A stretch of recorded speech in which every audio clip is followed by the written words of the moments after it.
ஒரு காலேஜ் பொண்ணு அவசரப்பட்டு தப்பும் பண்ணி கர்ப்பமாவும் ஆயிட்டா. ஆனா ஃபியூச்சர் பாழாடுமேன்னு பயந்து பெத்த குழந்தைய ஒரு பப்ளிக் டாய்லெட்லயும் போட்டுட்டு யாருமே பாக்கலன்னு சொல்லி மாஸ்க போட்டுட்டு எஸ்கேப்பும் ஆயிடுறா. விதி வலியதுன்னு சொல்லுவாங்கல்ல, அதுக்கேத்த மாதிரி அவ வெளியே ஓடி வரும்போது பதட்டமா இன்னொரு பொண்ணு மேல பயங்கரமா மோதுறா. இந்த பொண்ணும் ஊரையே ஏமாத்தி பொழப்பு நடத்துற ஒரு ஃப்ராட் லேடியா இருக்கா. போலீஸ்க்கு பயந்து ட்ரெஸ் மாத்த டாய்லெட்டுக்கும் வரா. அப்போ ஒரு குழந்தை அழுகிற சத்தமும் கேக்குது. இவ மைண்ட்ல ஒரு பிளான் ஓடுது. இந்த குழந்தைய வச்சு போலீஸ் கிட்ட அப்படியே செக் பாயிண்ட் தாண்டிடலான்னு சொல்லி முடிவும் பண்ணிடுறா. ஆனா வெளியே வந்து பார்த்தா அவளோட பார்ட்னரை போலீஸ் அரெஸ்டும் பண்ணிடுறாங்க. பயந்து போன இவ குழந்தையோடயும் ஓடுறா. அன்னைக்கு நைட்டே அந்த குழந்தைய ஒரு பார்க் பெஞ்ச்லயும் அப்புறம் போலீஸ் ஸ்டேஷனோட வாசல்ல போட்டுட்டும் போக பாக்குறா. ஆனா அந்த பாப்பாவோட அமைதியான கண்ணு அவளை அப்படியே உரையும் வைக்குது. அந்த பாப்பாவோட மௌனம் அவ பண்ண தப்ப எல்லாமே அவளுக்கே கண்ணாடி மாதிரி காட்டுது.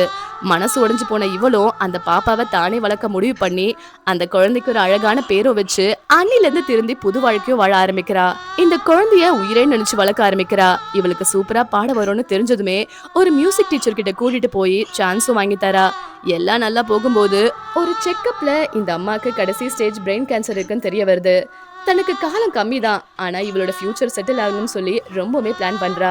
டிவில வந்து என் பொண்ணுக்கு கேன்சர், அவ சாக போறான்னு சொல்லி பொய்ய சொல்லி உலகத்தோட அனுதாபத்தை சம்பாரிச்சு கோடிக்கணக்குல ஒரு ஃபண்டோ சேர்க்கிறா.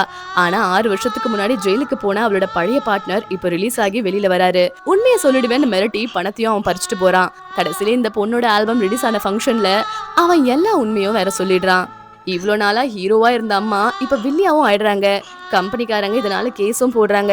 ஆனா அந்த கம்பெனி சிஇஓட சிக்னேச்சரை பார்த்ததுமே இந்த அம்மாக்கு ரொம்பவே ஷாக் ஆகுது. ஏன்னா 6 வருஷத்துக்கு முன்னாடி டாய்லெட்ல இந்த குழந்தைய தூக்கிட்டு போனாலே அதே பொண்ணுதான் இப்போ இந்த சிஇஓவா இருக்கா. கடைசியில இந்த குழந்தைய பெத்தவளையே மிரட்டி இந்த வளர்த்த அம்மா அந்த குழந்தையோட ஃபியூச்சரையும் காப்பாத்துறாங்க. பெத்த தாயே ஒரு குழந்தைய அனாதையா ரோட்ல விட்டாலுமே வளர்த்த தாய் காட்டுற பாசம் தான் இந்த உலகத்துல பெருசு. சில இடத்துல இந்த உலகத்துல இருக்கிற எல்லா வளர்ப்பு அம்மாக்கும் இந்த வீடியோ சமர்ப்பணம். உங்களுக்கு இந்த வீடியோ பிடிச்சிருந்தா மறக்காம லைக் அண்ட் சப்ஸ்கிரைப் பண்ணிக்கோங்க.